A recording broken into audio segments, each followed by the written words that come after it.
लोकांची चळवळ म्हणजे काँग्रेस इतकं विस्तारित रूप काँग्रेसला प्राप्त झालेलं आहे. अनेकांनी प्रयत्न केले काँग्रेस संपवायचे, ते संपले, काँग्रेस नाही संपली. हा एवढा प्रचंड इतिहास या काँग्रेसचा आहे, त्यागाचा, बलिदानाचा, देशाच्या स्वातंत्र्याच्या लढ्याचा इतिहास आहे. ही काँग्रेस काही अशी कुणाला संपू शकत नाहीये. आणि काँग्रेसने नेहमीच गरिबांचा विचार केला.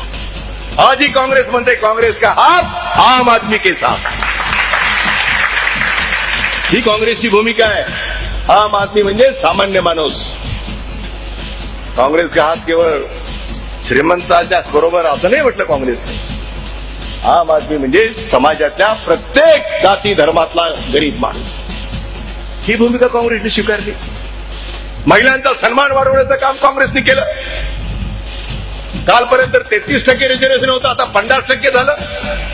आता 50% आमच्या भगिनी जिल्हा परिषद, नगर परिषद, कॉर्पोरेशन या प्रत्येक ठिकाणी आता जेवढी लोकसंख्या आहे 50% त्या लोकसंख्येच्या प्रमाणात त्यांना मानाचं स्थान प्राप्त करून देण्याचं काम काँग्रेस. काँग्रेस कामाच्या बळावर मतं मागते, आश्वासनाच्या बळावर नाही. बाकीची लोक आश्वासनाच्या बळावर मतं मागू इच्छित आहेत. काँग्रेस विचारावर आणि केलेल्या कामावर आम्ही मतं मागतोय. तुम्हाला उजळ माथ्याने तुमच्या समोर येऊन मतं मागण्याचा नैतिक अधिकार हा आमच्याकडे आहे, काँग्रेसकडे आहे.